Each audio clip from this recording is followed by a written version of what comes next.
it's kind of my baby originally, but I've got a great team, Mark, Lisa, and Adam, who are awesome. Yeah. And so we argue these things like crazy. Like we beat them up. There's Google spreadsheets. There's Trello boards. There's like, I'm not kidding. That's There's great. A ton of work goes into these things. And you do this for free, which is even the funnier part. Like, forget for free. We do this for negative. We lose money on this. That's why I podcast. I lose money on this too. I know, right? Yeah.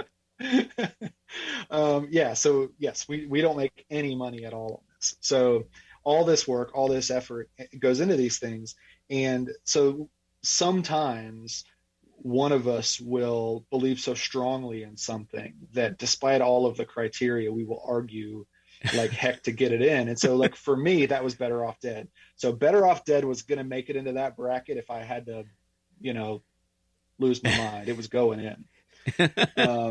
And so that happens sometimes. Yeah. I mean, do you get like a hall pass, like the one that you definitely want in and everybody else gets the one they definitely want in and no matter what? Or is that forbidden? We don't use that. Yeah. We don't use that kind of terminology, but yeah. Kind of. We'll, if somebody feels really strongly, we kind of believe in each other enough to know, okay, we're going to put it in. Yeah, right. And there's one of these in the upcoming bracket. I won't spill those beans yet, but there's one of those coming up.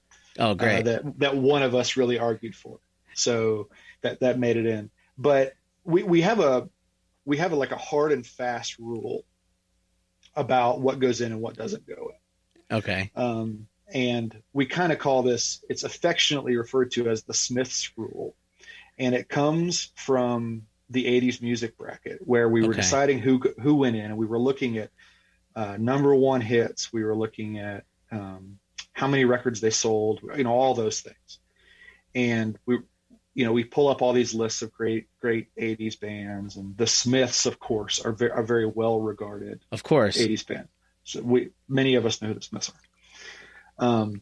But at the end of the day, we left the Smiths off, and we left the Smiths off of the bracket. And I took some flack for this from a couple of people because like, honestly, if you were to walk down the street and ask 1,000 people to name 2 Smiths songs. Yeah, it's hard.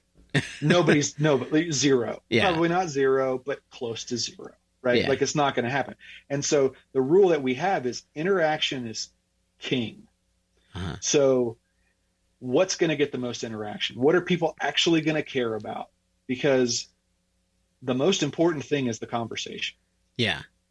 So we can get on our sort of artistic high horses all day long and say, but no. The Smiths are one of the great artistic bands of the 80s. And that's true. Right. But nobody cares, and they're going to get voted out 95-5 in the first round, and then they'll be gone. Yeah, and most people look at the Smiths as, I've seen them from T-shirts at Hot Topic.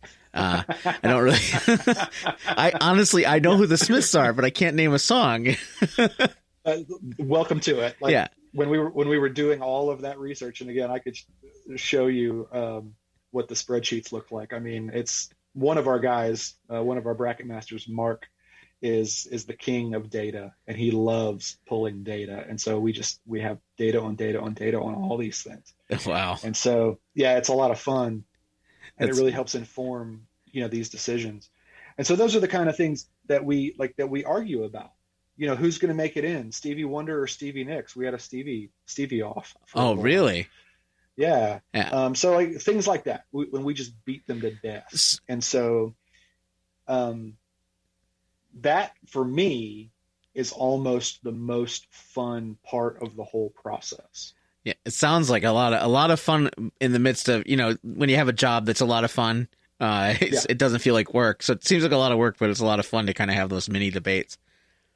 Yeah, and so we'll get on Zoom, the four of us, or last week Adam, one of our other bracket masters, came over. He and I live in the same city, so he came over and we ate pizza, and we just got the Google Sheets out and got to work for a while. Wow. So that's how we do it. And then when it comes to picking the topics for these things, basically we ask the bracketeers. So we ask the people in the group, like, what do you care about? And that's where the ideas generally come from. Honestly, like we have some of them, but that's usually where they come from. I've seen so many ideas in the group about, different topics we can throw on there. And it sounds, there's so many unique people with unique spins on things. Yeah. So that's where we got, for instance, that's where we got the bracket for Thanksgiving dishes. Right. Right. Yeah. Which was a lot of fun, but I never would have thought to do a bracket for Thanksgiving dishes. Yeah, that's I mean, people are gonna either. I remember a game somewhere. I might have been a podcast or a radio show where they had to basically draft their Thanksgiving plate, and one person had to pick turkey, and somebody else had to pick, and even that is hard because like you're not gonna get a whole meal. So what are the most interesting parts of the meal that you would enjoy? And so one person got potatoes and gravy, one person got turkey. So, that's tough. But yeah, the topics are very interesting. You had a best pizza topping one and a best Muppet one. And, and even that just carries on. There's constant arguments even through that, or, sources of pride about some people, from the past brackets. And that's kind of cool. You sort of, you start to recognize people's loyalties. Well, yeah, I mean, Lisa, who's again one of our bracket masters, she sort of took on the mantle of the mushroom queen, because when we did the pizza bracket, she single-handedly pulled that group to putting mushrooms in the finals, which of course none of us would ever have predicted, but she argued so vehemently in favor of mushrooms and campaigned so hard that this tidal wave of mushroom love made it all the way to the finals, which is pretty awesome. Well, speaking of that, like, are there any underdogs that have sort of like had these Cinderella stories throughout a bracket that you were shocked made it past the first round? Sometimes. So for me, at the end of the day, and I'll probably get in trouble for saying this, but for me, the least interesting thing about the bracket is who wins at the end. Because I mean, 9 times out of 10, you have a pretty good idea what it's going to be anyway. But maybe the best example of I don't know about an underdog, but maybe an unexpected thing making it to the end. And I believe you were part of this, if my memory serves, was the Princess Bride. Oh, yes. The 80s comedy bracket. First of all, when we were planning the thing, we didn't even consider the Princess Bride because it's not a comedy. Because it's not, it's not Eddie Murphy and it's not John Hughes and whatever, right? Right. But man, the Princess Bride coasted. Yeah, I was shocked because I tried to give as many arguments that it's not. It's a great movie. It's one of the greatest movies of all time, but it's a great fantasy romance. And the fact that it ended up being the best 80s comedy, I'm like, it wasn't written to be a comedy. And, I got very, I didn't get heated over it. I just was shocked that like people were looking at, they were passing over stuff like, I want to say Coming to America was on there, or, all these great classic 80s comedies that were getting passed over for what I always perceived as a fantasy romance that had a lot of laughs in it. So I was like, I had screen caps of IMDb and saying this is what they categorize it as. I don't categorize it a comedy. And lo and behold, that it still won. I was shocked that it still won, but I wasn't shocked at the same time because there was so much love for Princess Bride. Even when you were deciding the movies to put on there, I think you put like a poll, like what movie should we include, and like Princess Bride had hundreds of votes. It was huge. Yeah. It was almost set up for them to win. Like, it was almost like you were booking a pro wrestling tournament. Well, sometimes the unlikely stuff really catches fire. Like when we did our Muppets mini bracket, that mini bracket had the single most engagement of any bracket we've ever done. Wow. Which is shocking and remarkable. But our membership numbers didn't just jump, like they catapulted during the Muppets mini bracket. Wow. People were crazy for that thing. And it was like a one-off for me. Like it was a quick, we got to do something in between. That one like came right in between 80s music and 80s comedies, I think. I think so. It was filler. Yeah, it was. And I don't even remember. I think Kermit won. Yeah, Kermit won. I mean, it was. I think Kermit and Statler and Waldorf were the final two, and even those numbers shocked me because you got Kermit obviously should have won because he's Kermit. He was the first and all that. Yes. But there were great arguments for Animal. and great arguments for Gonzo and everything. But it was a fun little bracket. It didn't take much out of us, and it was just fun to kind of discuss it. It's nice to have those small ones in the middle, sort of almost as a palate cleanser from how big the big brackets are. Like I think was the boy band one a big bracket, or was it a half bracket? No, the boy band one was a mini. Oh, okay. So that one was a while. One. It felt like it was a while. It was a little one, but it it did pretty well. People really enjoyed it. It was only a 16 seater. Wow. Well, let's I know that March Madness is coming up, and you're just finished a smaller bracket all on fast food. So what can you give us an idea what's coming up, the next big bracket? Because obviously it's got to be starting soon, right?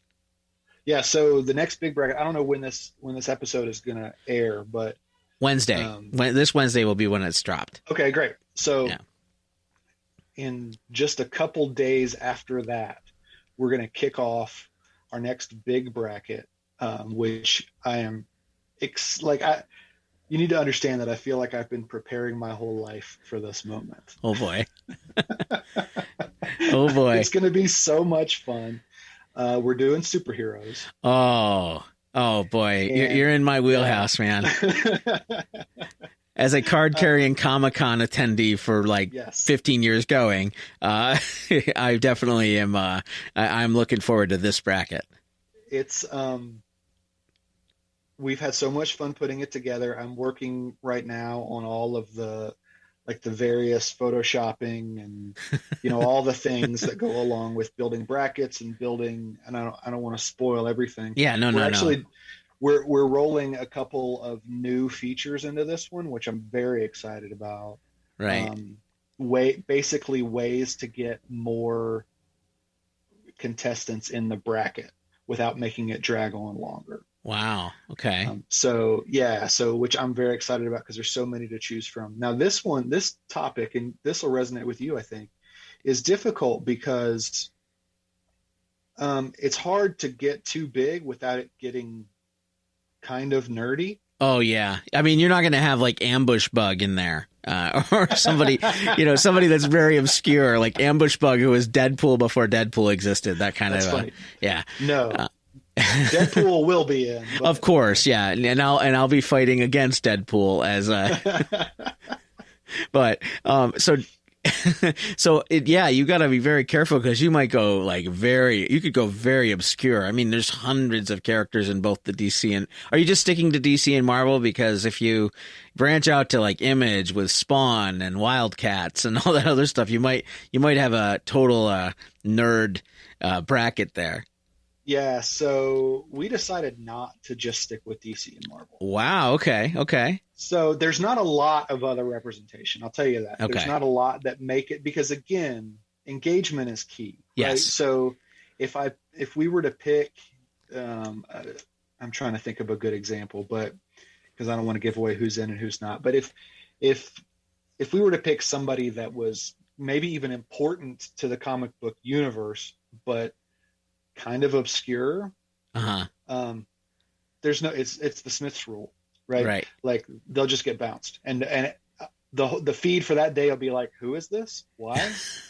Never heard of this guy before. Yeah, and that's just no fun. And then some guy's gonna, like me, will slide his glass up his nose and say, "Well, actually," take a big sip from his 7-Eleven Slurpee and be like, "That's it. Let me explain to you the intricacies of the Marvel universe and why this particular character is involved." So it'll be fun. It sounds like fun. You can't. You don't want to spoil anybody who's in it. Do you want to tell us who the top 4 are, or no? Oh, sure. Well, let me say this. And I'll tell you the reason I'm hesitating. The reason I'm hesitating is we have the seeding pretty much done. Okay. But there is one number 1 seed. So there's, if you're listening to this and you don't really understand how brackets work, which is understandable, not everybody does. Right. For a big bracket like this, that means there's 64, in this case, superheroes in the bracket, and they're split into 4 quadrants of 16 seeds each.